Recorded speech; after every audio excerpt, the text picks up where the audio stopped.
اعوذ باللہ من الشیطان الرجیم، بسم اللہ الرحمن الرحیم۔ نقوش امامت میں ہم نے آخری امام زمانہ عجل اللہ تعالی فرجہ الشریف کی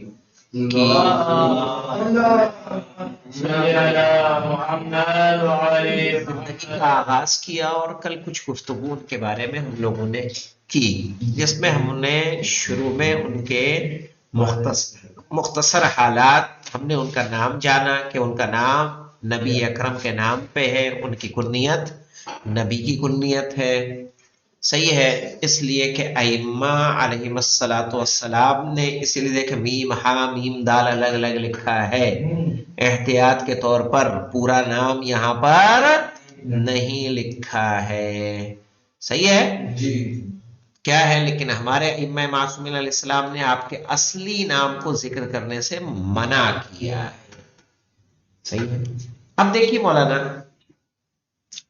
امام کی ذات وہ ہے کہ جس کے لیے ہمارے ائمہ نے اہتمام کیا ہے، رسول نے اہتمام کیا ہے، ایسا نہیں ہے کہ کسی نے آپ کا تذکرہ نہ کیا ہوگا۔ وہ حدیث آپ نے سنی ہوگی کہ رسول اکرم صلی اللہ علیہ وآلہ وسلم نے اپنی بیٹی فاطمہ سے فرمایا، ابو خدری کی روایت ہے کہ اے بیٹی،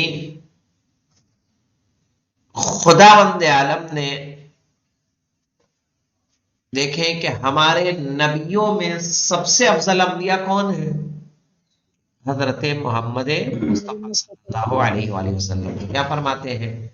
انبیاء میں سب سے بہتر نبی حضرت محمد یعنی خاتم الانبیاء ہیں، اور فاطمہ، جناب فاطمہ سے فرماتے ہیں وہ تمہارا بابا ہے۔ اوصیاء میں سب سے بہتر وصی مولائے کائنات ہے، جتنے بھی وصی ہوئے ہیں، اور وہ آپ کے شوہر ہیں۔ کہا امت کے دو سبط ہیں، امت کے دو سبط ہیں یعنی نواسے ہیں، کہا وہ آپ کے بیٹے حسن و حسین ہیں۔ کہا میرے چچا یا وہ کہ جو سید الشہداء ہے، تمام شہداء کا سردار ہے، رسول اکرم فرماتے ہیں جناب فاطمہ سے کہ وہ آپ کے بابا کے چچا ہیں، ہے نا؟ جناب حمزہ کس کے چچا ہیں؟ رسول کے چچا ہیں۔ اس کے بعد فرمایا کہ وہ جسے خداوند عالم نے سرخ پر دیے ہیں، جن کے ذریعے سے وہ جنت میں پرواز کرتے ہیں، کہ وہ آپ کے چچا جعفر طیار ہیں، اور کہا ہماری فضیلت یہ ہے کہ ہم میں ہی سے مہدی ہے۔ تو جہاں یہ تمام فضائل رسول نے شہزادی فاطمہ کے گوش گزار کیے ہیں، وہیں یہ فضیلت بھی بتائی ہے کہ انبیاء میں سب سے افضل نبی جو ہیں وہ تمہارے بابا، اوصیاء میں سب سے افضل وصی تمہارا شوہر، سبتوں میں امت کے دو نواسے ہیں، وہ دونوں تمہارے بیٹے، یا جنت کے دو سردار ہیں، وہ دونوں تمہارے بیٹے ہیں، یا کہا کہ سید الشہداء، کہا وہ آپ کے بابا کے چچا، جنہیں خدا نے پر دیے وہ آپ کے چچا، اور مہدی بھی ہمارے ہی خاندان سے ہے۔ تو مجھے بتائیے کہ جہاں اتنی فضیلتیں گنائی جا رہی ہیں، رسول جناب فاطمہ کو گنوا رہے ہیں، وہیں پہ حضرت مہدی عجل اللہ تعالی فرجہ الشریف کا وجود بھی اہل بیت میں سے ہونا، یہ بھی ایک امتیازی حیثیت رکھتا ہے۔ خود مولا کائنات نے جب آپ کی نماز جنازہ پڑھائی جا رہی تھی، پڑھانے سے پہلے یعنی جب آپ کا آخری وقت تھا، اور آپ نے ابو محمد امام حسن مجتبی علیہ الصلوۃ والسلام کو بلایا، اور بلانے کے بعد وصیتیں کی، وصیت کرنے کے بعد آپ کے ہاتھ کو پکڑا، کہا بیٹا تم میرے اوپر نماز جنازہ پڑھنا، اور یاد رکھنا 7 تکبیریں کہنا. کتنی تکبیریں؟ 7 تکبیریں مولا کائنات کے لیے کہا گیا ہے. اور کہا یہ کسی اور کے لیے جائز نہیں ہے سوائے مہدی کے جو تمہارے بھائی کی نسل، بھائی حسین کی نسل سے ہوگا. اہتمام کب ہو رہا ہے؟ 47 ہجری کی بات ہے نا یہ. تو وہ اہتمام کیا گیا، لیکن ہمارا اہتمام 0 ہے. یعنی پہلے امام خود رسول کے جہاں امامت کا بھی سلسلہ جاری نہیں ہوا ہے، اور شہزادی کو تسلی دیتے ہوئے بتا رہے ہیں کہ تمہارا مقام و منزل کتنا بلند ہے. تو جو فضیلتیں ہمیں ملی ہیں وہ کسی کو نہیں ملی. مہدی جو منجی کائنات ہے، منجی بشریت ہے، بشریت کو نجات دلانے والا ہے، وہ ہم میں سے ہے. یہ امتیاز ہمارا ہے. آپ کے القاب دیکھیں مولانا. حجت لقب کیا ہے آپ کا؟ حجت ہے. حجت تمام ائمہ ہمارے حجت ہیں نہیں ہے؟ اللہ کی طرف سے وہ ہمارے اوپر کیا ہے؟ حجت ہے. قائم آپ کا ایک لقب کیا ہے مولانا؟ قائم. قائم کیونکہ آپ کیا کریں گے؟ قیام کریں گے. قیام سے مراد کیا ہوتی ہے مولانا؟ جنگ کریں گے. باقاعدہ جنگ ہوگی امام کی، پوری تفاصیل موجود ہے. لشکر لے کے چلیں گے، امام آواز دیں گے، لشکر ان کا آمادہ ہوگا، اور جو آپ کے اصحاب ہوں گے وہ ایک دم ایسے کہ شانہ بشانہ ہوں گے، ہر بات پہ آمنا و سلمنا کرنے والے ہوں گے، چونچرا کرنے والے نہیں ہوں گے. کیوں، کیسے، کب؟ مولا میرے پاس تو اس سے بہتر پلان ہے کہ نہیں؟ ہم لوگوں سے کہا جائے تو ہمارا ایمان ایسا ہی ہے کہ ہم اپنی رائے کو کیا کریں گے؟ ہاں، بہتر سمجھیں گے. لیکن وہ ایسے نہیں ہوں گے، مکمل تسلیم ہوں گے، تب جا کے امام قیام کریں گے. ورنہ تو آج تو نہ جانے دنیا میں کتنے شیعہ ہیں، کتنے بڑے بڑے مرکز ہیں ہمارے. اربعین پہ دیکھیے کتنا مجمع ہے، لیکن پھر بھی ان میں وہ خصوصیات، وہ پائیداری نہیں پائی جاتی کہ جو پائیداری کربلا والوں میں موجود تھی. کیا اس وقت شیعہ نہیں تھے؟ شیعہ تھے، لیکن سب کا میں نے بتایا تھا کہ نہیں بتایا تھا تمہیں؟ یاد نہیں آ رہا. کچھ لوگ ایسے کمزور ایمان والے تھے، ہر کوئی مضبوط تو اتنا نہیں تھا نا کہ جو حبیب ابن مظاہر جیسا ہوتا کہ وہ آ جاتا اور میدان میں سینے پہ اپنے کیا لے لیتا؟ تیروں کو لے لیتا. کچھ لوگ تھے جو پہاڑ پہ چڑھ کے کوفے کے باہر دعا کر رہے تھے، یا اللہ تو امام حسین دشمنوں کے بیچ گھرے ہوئے ان کی مدد فرما. خوب رو رو کے گڑ گڑا گڑا کے دعا کر رہے ہیں. تو ایک شخص ان کے پاس سے گزرا، اس نے کہا تم خود کیوں نہیں جاتے؟ تم اللہ سے دعا کر رہے ہو تو تم خود جتنے بھی ہو تم خود کیوں نہیں جاتے ان کی مدد کے لیے؟ کیوں؟ کیونکہ ان کا ایمان کیا ہے؟ کمزور ہے. ایمان اس مقام و منزل پر نہیں ہے کہ وہ تمام فکر کو الگ کر کے اپنے آپ کو امام کے قدموں میں لا کے ڈال دیں.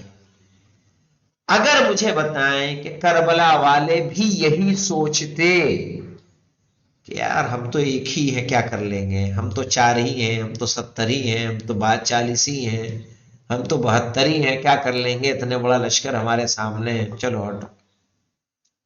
آج کل مسجدوں میں معلوم کیا ہوتا ہے کہ یہاں تو تم لوگ رہتے ہوگے، جب نماز تمام ہوتی ہے تسبیح پڑھ کے پہلے ایک جاتا ہے کہ باقی لوگ تو ہیں مسافے کے لیے، دوسرا جاتا ہے کہ باقی تو ہیں، تیسرا جاتا ہے، چوتھا جاتا ہے، پانچواں جاتا ہے. ایسے کل ہمارے یہاں مسجد میں ایک بچا. ایک بچا. مجھے ایسا لگتا ہے کہ مسجد بھی ہمیں کو بند کر کے آنی پڑے گی نماز پڑھا کے. یہاں تو خیر تم لوگ ہو تو جمعے میں نہیں دیکھتے. تم لوگ اگر نہ رہو تو باقی کتنے رہتے ہیں؟ صف میں خیال سے کونے تک پہنچ کے ختم ہو جائے. تو یہ ہے ہمارا حال کہ ہم ایک دوسرے پہ اعتماد کر کے چھوڑتے چلے جاتے ہیں، خود کو انتہا تک نہیں پہنچاتے. اگر سب لوگ ایسے کربلا میں ہو جاتے تو ظاہر امام حسین کربلا میں تنہا رہ جاتے، کیونکہ سب ایک دوسرے کے کس پہ رہتے ہیں؟ بھروسے پہ رہتے. ظاہر ہے وہ کوئی کام کوئی نہ کرتا. تو اسی لیے جس میں جتنی قدرت ہے، جس میں جتنی طاقت ہے، اس کو اسی پیمانے پر نیک کام میں حصہ لینا چاہیے. صحیح ہے. کوئی مظلوم ہے اس کی حمایت آپ کر سکتے ہیں، کریں. آپ کا بولنا بھی جو ظالم ہوتا ہے اس کے کلیجے میں کیا ڈر پیدا کر دیتا ہے. اگر ایک انسان بھی مخالف ہو جائے گا، بھلے اس پر زد و کوب ہو جائے، لیکن اس کا کیا ہوگا؟ جو مطمئن وہ کھڑا ہے اس کے اطمینان میں کچھ تو ہے، کمی واقع ہو جائے گی کہ نہیں کچھ اور لوگ بھی کھڑے ہو سکتے ہیں. تو امام قیام کریں گے، اسی لیے آپ کا لقب کیا ہے؟ قائم ہے. صحیح ہے. اور قیام کہاں سے اعلان شروع کریں گے؟ ابتدا آپ کی کہاں سے مولانا؟ خانہ کعبہ سے، لوگوں کا مرکز ہے جہاں ہمہ وقت لوگوں کا ہجوم رہتا ہے. خلف صالح. خلف کس کو کہتے ہیں جانتے ہیں؟ خلف کہتے ہیں باقی بچا ہوا. صحیح ہے. خلف جو پیچھے چھوٹ جاتا ہے، باقی رہ جاتا ہے. خلف صالح امام حسین علیہ السلام کے خلف صالح ہیں، آپ کی نسل کے آخری ہیں، یعنی اس سلسلہ امامت کے اور صالحین میں سے. صاحب الزمان آپ کا لقب ہے. صحیح ہے. یعنی اس زمانے کے مالک ہیں. 4 نمبر کے حاشیے پہ آئیے، اعلام الورا طبرسی صفحہ 418. بقیت اللہ، اس لقب سے آپ کو قرآن نے بھی یاد کیا ہے. آئے سمجھ میں؟ یہ لقب آپ کا بقیت اللہ. 5 نمبر کے حاشیے پہ آئیے، اثبات الوصیہ مسعودی صفحہ 248. اور سب سے مشہور لقب مہدی ہے. 6 نمبر کے اس پہ آ جائیے، الفصول المہمہ ابن سباق 310 ہجری. آپ کے والد 11ویں امام حضرت حسن عسکری علیہ السلام ہیں، اور آپ کی والدہ گرامی کا نام نرجس ہے، کہ جنہیں ریحانہ، سوسن اور ثقیل کے نام سے بھی یاد کیا گیا ہے. نرجس. صحیح ہے. ہمارے اسی لیے نام رکھا جاتا ہے نرجس. کچھ لوگ رکھتے ہیں نرگس. صحیح ہے. نرگس ایک پھول ہوتا ہے کہ جنہیں ریحانہ، سوسن اور ثقیل کے نام سے بھی یاد کیا گیا ہے. آپ کی فضیلت و معنویت کی بلندی کا عالم یہ تھا کہ امام علی نقی علیہ السلام کی بہن جناب حکیمہ خود جو خاندان امامت کی ایک بلند مرتبہ خاتون تھیں. یہ جناب حکیمہ کس کی ہے؟ امام محمد تقی علیہ السلام کی بیٹی ہے. امام علی نقی علیہ السلام کی بہن کیا ہوئی؟ امام محمد تقی علیہ السلام کی بیٹی. یہ حکیمہ خود جو خاندان امامت کی ایک بلند مرتبہ خاتون تھیں، آپ کو اپنے خاندان کی عالی قدر خاتون اور بزرگ کہتی تھی، اور خود کو آپ کا خدمت گزار بتاتی تھی.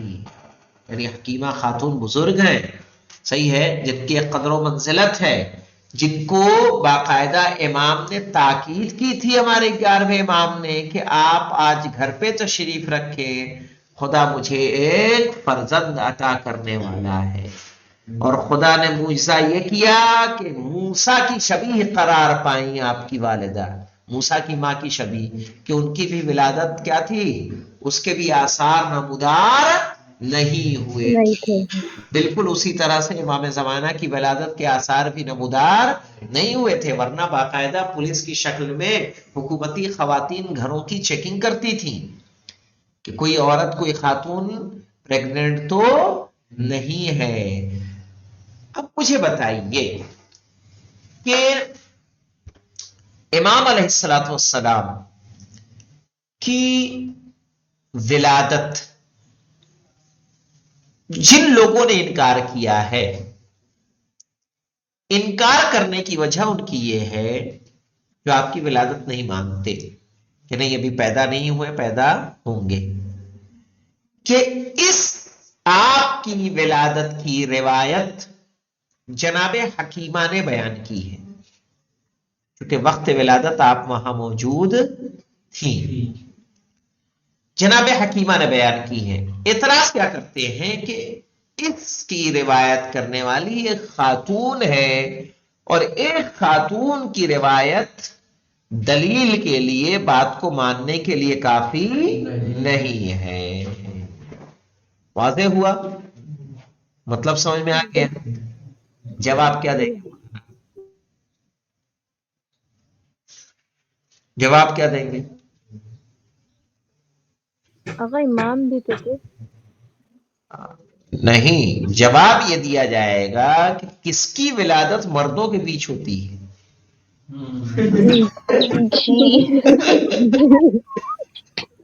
جو لوگ یہ اعتراض کر رہے ہیں جی آقا۔ تو اگر ایک عورت راویہ ہے تو کیا اس کی بات تسلیم نہیں کی جائے گی؟ یہ مسئلہ ولادت ہے، کسی سڑک پہ چوراہے پہ تو ولادت ہوتی نہیں کسی عام بچے کی، صحیح؟ تو اگر اس کی ایک روایت کی جائے، مثلا جو ہماری بچی پیدا ہوئی تو کوئی ایک خاتون یا دو خاتون ہی تو اسپتال جاتی ہیں، صحیح ہے؟ وہ آ کے اگر بتائیں کہ نہیں مولانا کے یہاں بیٹی پیدا ہوئی ہے، تو کہ نہیں یہ تو عورت بیان کر رہی ہے اس لیے اس کی بات نہیں مانی جائے گی۔ تو یہ بات کہنے والی کیا ہے؟ غیر معقول ہے، یہ اعتراض محکم نہیں ہے۔ انشاءاللہ مزید جو کچھ اعتراضات ہیں یا اور باتیں ہیں کل پڑھیں گے ہم لوگ۔ والحمدللہ رب العالمین۔